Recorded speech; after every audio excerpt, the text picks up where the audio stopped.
One of the biggest disconnects in the Bible is thinking that there are an Old Testament and a New Testament. In other words, there's a dividing, and that the Old Testament and the New Testament are saying two different things. That's naturally what I thought when I was younger also.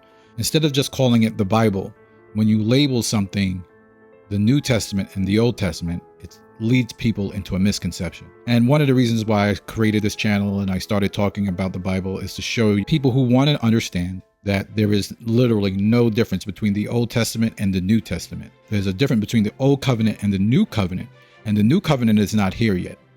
The difference between the Old Covenant and the New Covenant is that the laws of the Most High will be written in the Israelites' minds. They will have the desire to keep them. They will understand fully what the law means and will have the desire to follow them completely. It's not that they won't have free will, but the desire will be there. It will be written in their code. That's the difference between the Old Covenant and the New Covenant. It's not, well, now we don't have to keep the law. What I'm trying to do is highlight verses and show you that they're basically the same thing and that there is literally no difference. Let's start by reading Revelation chapter 18, verse 21. And a mighty angel took up a stone like a great millstone and cast it into the sea, saying, Thus with violence shall the great city of Babylon be thrown down and shall be found no more at all. When we read this, we can go several different directions with this, and we can start to interpret what this means and which city is Babylon. But the purpose of reading this is to connect it to the Old Testament.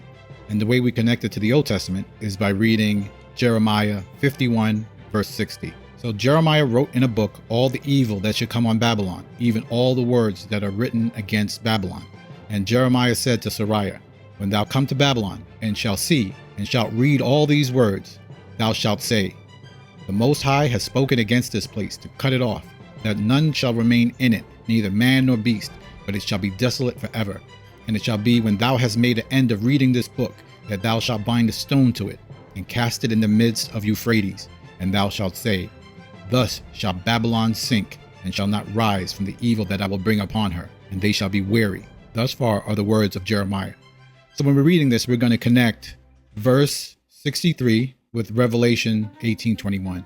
It says, The mighty angel took up a stone, which is like a great millstone, and Jeremiah told Sariah to tie the book that he had made, which is the book that he took was not the whole book of Jeremiah.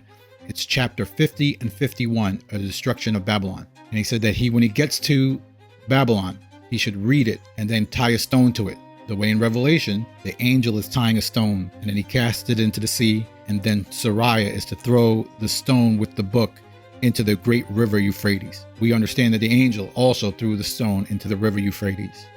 And they both pronounced the destruction of Babylon. When you read it, we understand it's not that particular Babylon. It's the daughter of Babylon, which is the fourth beast of Daniel.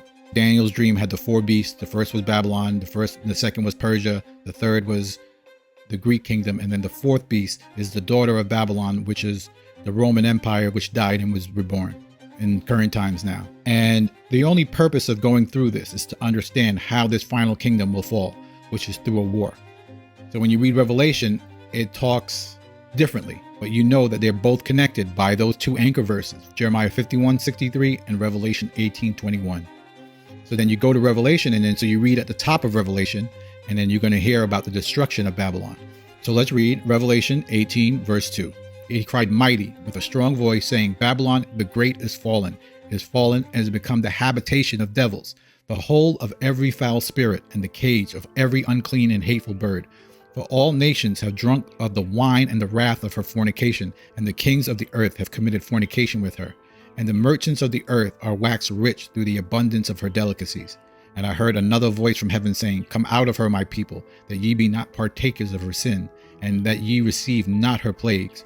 For her sins have reached unto heaven, and Elohim hath remembered her iniquities. Reward her even as she has rewarded you, and double unto her, double according to her works, and the cup which she has filled, to her double. When it talks about the plagues, we can interpret that what we would like the plagues to be, but the plagues are a war. And then we can get that by reading Jeremiah chapter 50 and 51 talks about the war, which is the destruction of Babylon. So let's read Jeremiah 51 verse 1.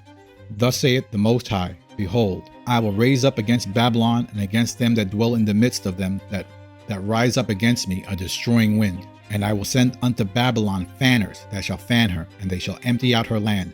For in the day of trouble they shall be against her round about. And to him that bendeth the archer bend his bow, and against him that lifteth up in his brigandine. And spare ye not her young men, destroy her utterly all her host.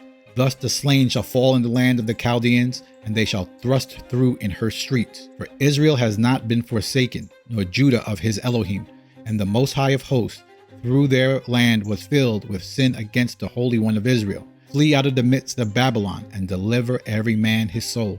Be not cut off in her iniquity, for this is the time of the Most High's vengeance. He will render unto her a recompense.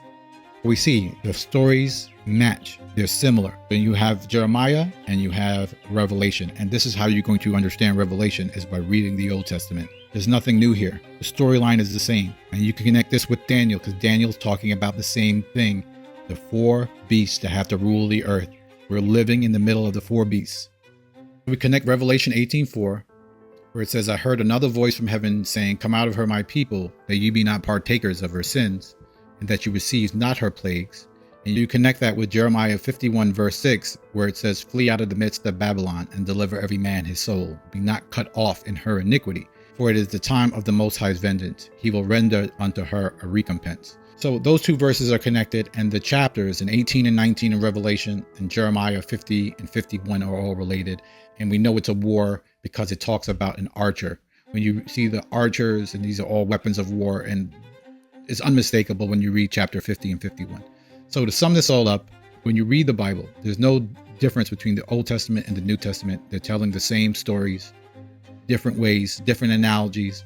Is to understand that this present kingdom is the 4th and final beast that Daniel saw, and that the Most High has a day when he's going to bring an end to this.